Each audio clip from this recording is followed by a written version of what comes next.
What's going on YouTube, and welcome to this video. It's your boy Angus coming at you with a content-based video today. And I got something pretty cool which I've never actually done before.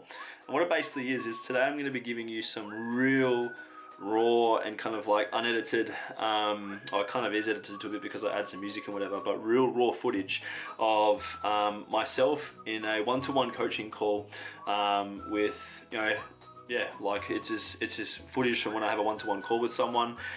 So like for chicks, say for example, I have dream body breakthrough calls. For guys, I have you know, what's called alpha breakthrough calls, and it's just for me to be able to connect with people that have been responding to some of my content for a while, and you know, want to sort of see what my coaching is all about. And it's like when I have these calls with people, like the intention of this is to be able to make it the most fucking awesome 45 to 60 minutes that they've had in ages in terms of a conversation, and to, you know what I mean, just help them to figure out why they haven't achieved what it is they want to in their health and fitness journey.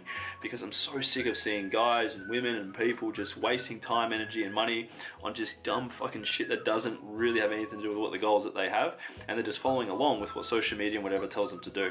So in this video you're going to see about 20 minutes ish worth of footage of different snippets of a conversation I have with someone. So hopefully what this does is it adds some value to you in your journey, in terms of helping you to just, you know, hopefully gain some sick value with the knowledge bombs that I drop. Or if it means that you are someone who's been following me for a while and it's kind of been, oh yeah, I don't really know, you know, like what having a call with Angus could be all about. What happens if he tries to sell me, rah rah, like, you know what I mean? Yes, I do have a coaching process. Yes, it is fucking awesome, but it's only ever something that I bring up when I'm absolutely certain that I can help someone. So with this particular person that I had a call with, we went through all of this, and I was like, you know what, I actually reckon I can help this person. And then I shared how I felt that I could help, and you know what I mean, gave them the option to join my coaching.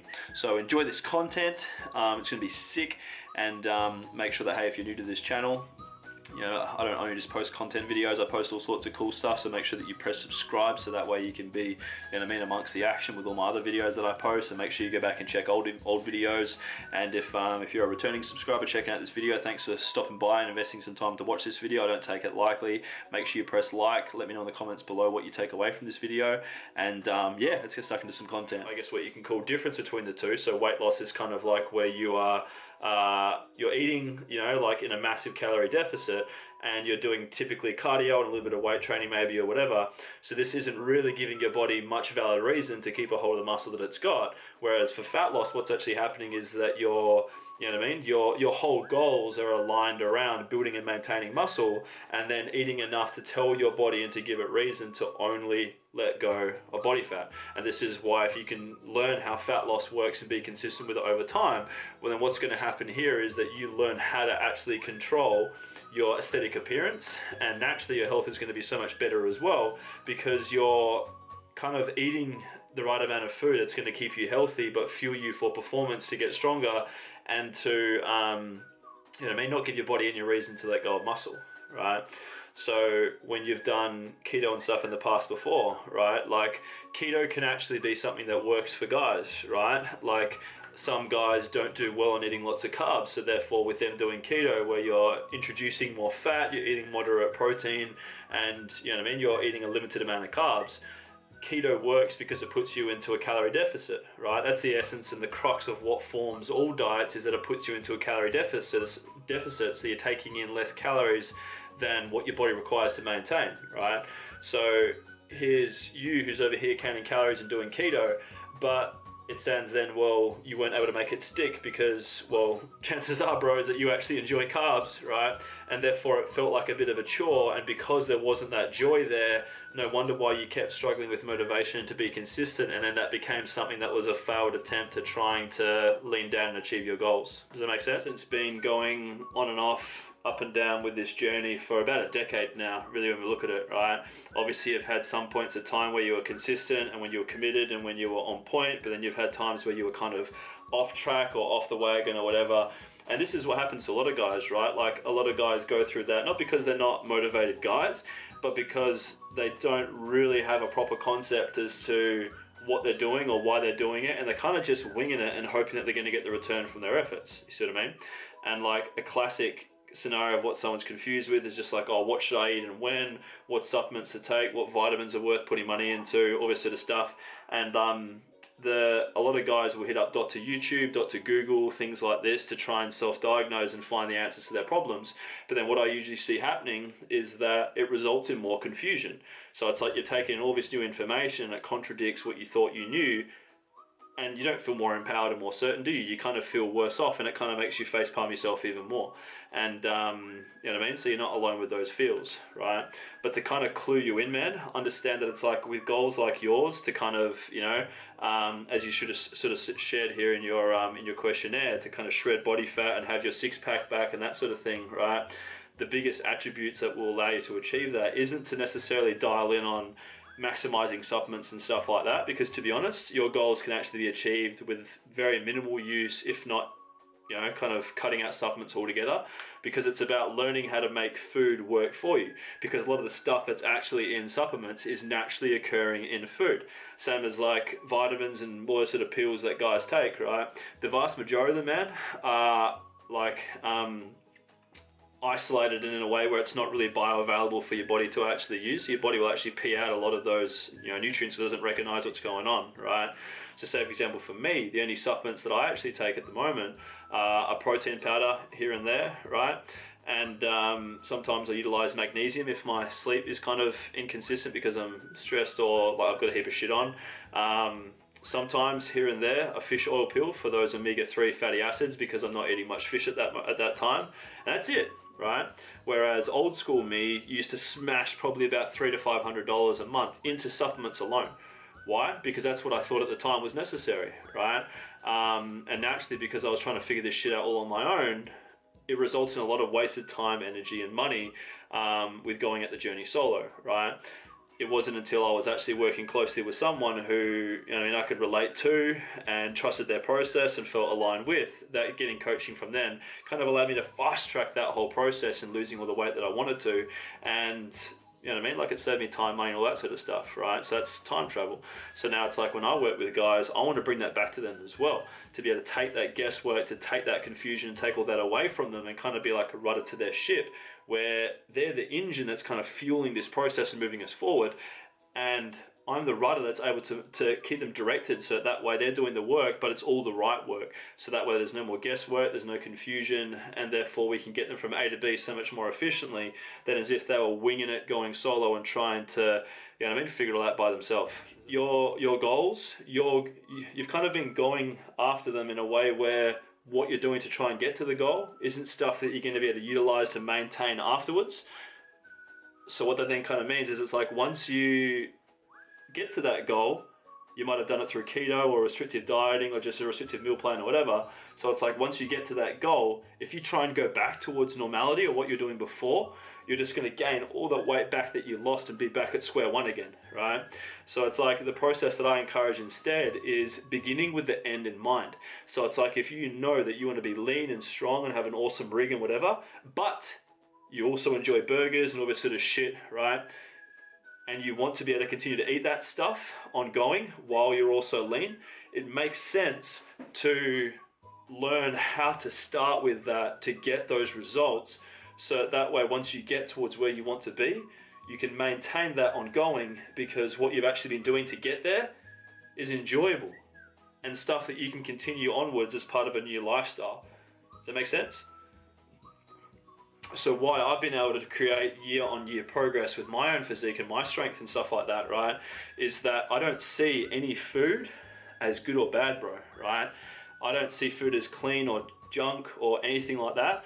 Well, how I see food is that all food is fuel, right? Not in a way where it's like, fuck yeah, chicken, brown rice and broccoli, fuel, like, you know what I mean? There's no pleasure in food. But rather, food is fuel for happiness, performance, lifestyle, and vitality. So it's like each day it's as if I've got a budget of numbers, a budget of calories and macros that I get to use how I want to be able to meet the current targets at the time, right? And relevant to you as you grow as a person, you're going to have different goals. It won't always be to shred. There will be a period of time where your goal is to maintain, and therefore you will require certain calories and macros for that. And where you can let your hair down a bit and enjoy your rig and your lifestyle even more. And then there'll be goals where you'll probably want to add some mass later on in the future, bro, because you'll be like, oh yeah, like I want to have some bigger arms, or bigger shoulders, or bigger legs, and therefore, you know what I mean, your calories and your macros will change for that as well. But it's like, ultimately with learning this stuff, the huge benefit here is that you basically learn to control how you look, how you feel, and how you function through making nutrient-rich and nutrient-poor food work for you. But the cool thing is because we're looking at this in a moderative approach, it kind of gives you back the control that was lost from conventional dieting. Conventional dieting is eat this, don't eat this, eat at these times. Whereas with this approach, it's kind of like, awesome, based on what lifestyle I've got at the moment and my demands, you're choosing what you want to eat and when to be able to meet these targets, so that way you have full control over how you go about your eating. Does that make sense? So people can still stuff up a process like this by basically like going too low too quickly. So when you start off with MyFitnessPal, right, and you kick off your app for the first time and whatever, right, what usually happens is that it asks you your goals and that sort of thing. And for most people, it's obviously, you know, dropping body fat and whatever, right? But MyFitnessPal doesn't spit out numbers in relation to fat loss. It spits out numbers in relation to weight loss. So guaranteed for you that your target went way too low, and that's also part of what contributed to you not being able to make something out of it. So it's like, MyFitnessPal is good for tracking food choices and for giving you awareness as to what's in the food that you're eating. Like, you know, let's say that you're eating some chicken breast, right? And you plug into Automate MyFitnessPal that you're having some chicken breast for your lunch. Let's say, for example, that you're having maybe 200 grams, right? That's a decent size. That has 220 calories. It's got 46 grams of protein, 2 grams of fat, and nothing else.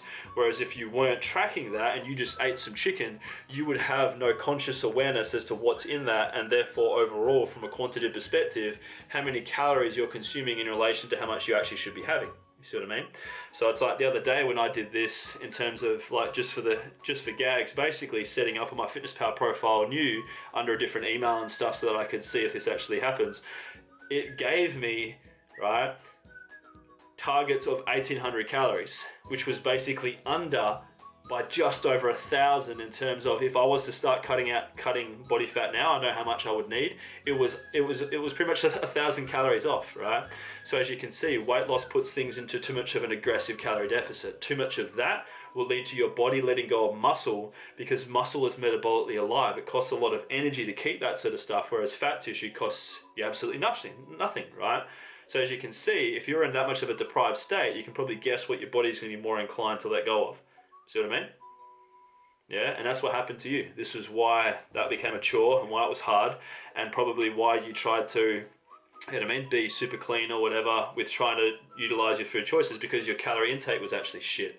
Whereas the goal here instead should be, well, like when I work with people, right, I want to try and figure out how I can get their intake as high as possible relevant to their training and lifestyle demands, so that they have more calories to play with, and therefore with a 70-30 approach, you know, let's say their intake is 2,000, right? You would be able to have about 600 calories every day to be devoted to chocolate or YOLO foods or whatever, and the rest of your food's dedicated to getting in enough protein, micronutrients, vitamins and minerals to keep you healthy.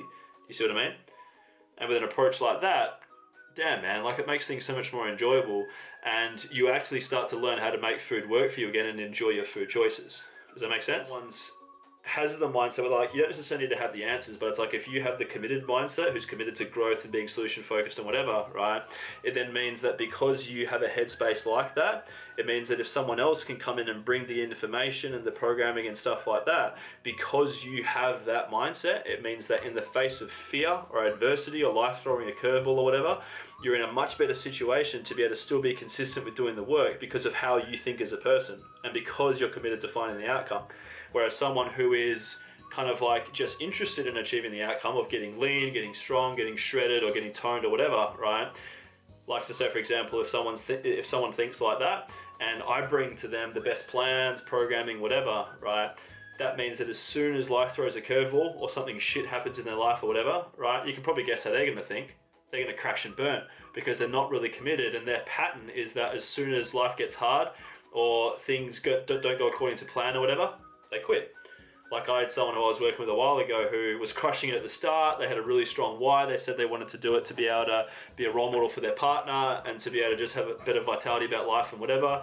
Getting initial results. 8 weeks in though, they have a breakup. Old mate decides to go off the grid, right? think it was like 3 weeks off the grid. I was trying to call, trying to message or whatever. They blocked me on Facebook. I ended up calling them from my brother's phone. I was like, what's going on? And, you know, basically vented and said, oh, I had a breakup, bro, rah, rah, rah, rah. And they wanted to pull out of the program. So it's just like, as you can see there, that person lied about their why, because their why was really just to, you know what I mean? It was about the other person, not about them. And they didn't really have the committed mindset because, well, it's just a breakup. Obviously they suck, but it's like, well, that obviously happened for a reason because, well, you know what I mean? You obviously weren't meant to be with the person. Let's continue to focus on you, loving yourself and getting you leaner and stronger, and you'll attract someone else who you're meant to be with later on. But you see what I mean? So it's like the sort of mindset you have about this is so incredibly powerful because it's like, to me, man, mindset is even more important than nutrition and training strategies, because if you're not wary of what's kind of going on between your ears, you can have the best training and nutrition strategies and stuff in the world, but if you're not owning these things, you're still going to fail. Does that make sense? Let's say education and the difference between coaching and training. So say, for example, before I became a coach and started doing my stuff online in 2014, I used to do PTing out of a gym and out of a park for a while in early 2011, right? And people would come up, they'd rock up for sessions, they would pay me, whatever, and sessions were cool. And, you know, I'd give them basic nutrition insight, whatever, based on what I knew, which, to be honest, at the time wasn't really that much. It was just eat clean, try and minimize processed food intake, drink lots of water, you'll be fine, right? But then the thing is that, like, I felt like I was babysitting people and not really equipping them and transforming their lives, because they would, like, the magic happens outside of your sessions, right? And in the mindset work and in doing all the development to be able to create a lifestyle out of what you're doing. So it's like with coaching instead, what I focus on is a huge emphasis upon education. So it's like, you probably heard the saying, which is give a man a fish and he'll be fed, right? So he's going to be nourished, he's going to have a meal, awesome. But that's kind of like the essence of me just telling you what to do and you getting on with it, but you're not learning the how or the why, right? So it's like how coaching is different and why I get people such awesome results is because, like, what I focus on is that why and the education, so that I actually teach you everything about what it is that we're doing so you understand why we're doing it and how it's working for you, so that I'm teaching you how to fish. Now, enough of doing that over time, you build fresh discipline and you build a new identity for yourself, and you won't be able to think like old school version of yourself that used to struggle with X, Y, and Z, and was in cycles and not getting anywhere. You see what I mean?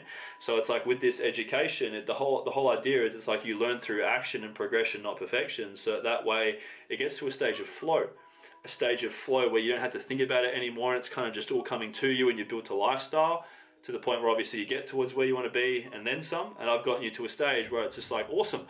You know what I mean? Is there anything else you want to achieve or you find to learn how to maintain here? And then once that's happened, awesome, you're on your merry way, and you now never need help again from myself or anyone else, because I've actually coached you, and you haven't just been a numbnuts where I'm just like, here's your meal plan, bro, or here's this, bro, go out and do it. You see what I mean? This is the difference between proper coaching and just, you know what I mean, a lot of the shit that you see in the shitness industry, as I call it, yeah? You know what I mean? Like, track food choices every day for the rest of your life to make this work and this sort of thing, right? But really, it's not the case. It's like the only reason why we're tracking food in MyFitnessPal and tracking lifts and all that sort of stuff is because, well, it makes sense, because it's like if you've got goals at the time, well, then you want to minimize gray area, right? So it's like the purpose of this sort of tracking and stuff is to be able to ensure then that you're best setting yourself up to have the data to be able to see what you're doing, to know when to make tweaks and what on so that you get results, right? Whereas if you're just maintaining, right, you don't really need to track, or if you are tracking, you shouldn't need to weigh anything, you should just be able to guess. You see what I mean? Because the habit has been built, yeah? Now, with your training or whatever, right, what you've probably seen from me when you've seen my videos and stuff is that I lift some heavy ass weight, right? And I do cardio for fun. Whereas typically what people seem to think that you need to be doing to be able to drop weight, get shredded, get lean, whatever, is to do heaps of cardio, right? And reduce what weight you're doing, because that's what's going to get you bulky, right? Whereas this is the biggest hunk of shit going, right? Like, that's just absolutely ridiculous. Like, you may as well believe that the tooth fairy is real, that Santa is real, if you think that's legit, right? Like, what you should be focusing on when it comes to training is to build and maintain muscle, because especially as you age, man, and as you go through your 20s into your 30s, into your 40s and that sort of stuff, one of the biggest battles you're fighting is your metabolism and your body's natural desire to want to let go of what's costing it most. So if you're just doing heaps of cardio and that's your focus, right, or light weight to tone with heaps of reps or whatever, right, this sort of stuff is all aerobic activity. Your body can respond and adapt to this sort of activity quite easily, right? So what we want to do is we want to bring more stress and volume to your training, so that way it has that load on your muscles and gives your body reason to keep what muscle you do have and to keep moving forward and grow and build new muscle tissue, right? So it's like, you probably heard of what's called a compound lift, right? Compound lifts are things like bench press, deadlift, squats, all that sort of stuff. Your training should be built around these sort of lifts and focusing on trying to get as strong as possible with them as you move more weight. So that way you can then use things like bicep curls, leg extensions, like isolation lifts to kind of help those main lifts get stronger so that you're moving more weight overall as a whole. See what I mean? And if this is tracked and you've got someone that's doing it for you, it just means that every single time you rock up to the gym, you know exactly what you're doing, you know why you're doing it, and then that volume can be tracked, so that way overall from week to week we can compare that and then ensure that you're getting stronger and moving forward. Because one of the biggest things, man, is that the version of you that you want to become, right? One of the biggest differences is that he is stronger than you and can move more weight than you, right? So it's like, if we can align your eating to a goal like this, it's going to streamline your process more than ever and minimize plateaus so much, because you're consistently giving your body valid reason to move forward. Like when you started with your cardio, for example, you might have been doing fucking treadmill runs or this or this or this, and it's burning all these calories. But then as your body gets better at it, you're burning less and less and less calories as you do that activity, because it's becoming efficient. So it's like you might have been burning 500 calories per run, or 800 this or 600 that. Next time you do it, you know, your body's getting better. You still might be sweating bricks, but it's like as you go along, you're burning less and less and less calories from doing that activity. So it's like the only way to keep getting results from doing stuff like that is to basically add in more cardio sessions, or increase the duration of how long they go for. And obviously, because you've got demands and stuff on your life, we've only got so much time that we can devote to our, you know, exercise, right? So it's kind of digging you into a time pit hole. So the reason why we want to focus on strength training and moving more weight and stuff like that is, it's like, you still need to invest more and more time. You might be doing 3 to 5 workouts a week, so that might be anywhere between 3 and 10 hours, right? Depending on how long your sessions are. But it's like, that never needs to increase, because as you get stronger, you become more efficient at your main lifts. So let's say that you might be able to squat 80 kgs for 8 reps, right? As you get better, you're not just gonna like stay at 80 forever, right? You're gonna bump up to 82.5 or 85. And as that happens with each of these exercises, you're increasing your overall amount of volume that's being moved and placing more stress upon your muscles so that you give it valid reason to move forward. We'll do things to escape pain and to gain pleasure. And for a lot of us, right, we, you know what I mean? We live and breathe off dopamine. Like, we want that fix. We want to feel good about what we're doing, right? And if we're sticking to a conventional diet that has eat this, don't eat this, eat at these times, you know, fucking cut out carbs, whatever, right? But yet, you enjoy chocolate or you enjoy cheeseburgers or whatever it is, right? What's going to happen is that you're going to become a ticking time bomb for someone who goes to then binge and all that sort of stuff, because you're cutting it out because you think you need to, right? So it's like, by being 100% clean with your food choices, it's setting yourself up for failure, I believe, right? And this is why you might have even seen recently my post that I did where it was like, clean eating is a fairy tale, right? Similar sort of stuff. Like, it's brainwashing people to think that this needs to be a journey of restriction, and that needs to be hard, and that needs to be hustle 24/7 and feeling like you're pushing shit uphill. But it should be something where you are seeing return from your efforts, where you're enjoying the work, where you're looking forward to everything that you're eating and having an awesome time, because therefore you want to continue to do the work and to move forward, and you're creating a lifestyle from all of this, because, well, when you can adhere, consistency then becomes, you know, a ripple effect of that, and you can take yourself as far as you want. And boom, there we go. How awesome was that? Really hoped you enjoyed that raw footage from a one-to-one call I had with a person. That was so much fun, because in these calls is where I get to put my coaching hat on and really sort of figure out what's going on in someone's journey, what's gotten them towards where they are, what they actually want in terms of their physique goals, their health goals and stuff like that, and sort of paint the picture for them with content and with knowledge and insight and stuff as to what I feel is going to be the best way for them to get from A to B. So I really hope you enjoyed that video. Please, if you did, make sure you press like, make sure you press subscribe if you haven't actually subscribed to my channel just yet. all sorts of cool videos I post, not just content, lots of cool ones around nutrition, recipes, training footage, all sorts of good stuff. So, you know what I mean, you'll love the shit that I post basically. No spam or bullshit or anything like that here, just good quality, you know, real entertainment, because hey, I love watching YouTube as well, right? But anyway, yeah, really hope you enjoyed this video. Make sure that you comment below, let us know what you found valuable, and look forward to seeing you next time in the YouTube world. Take care.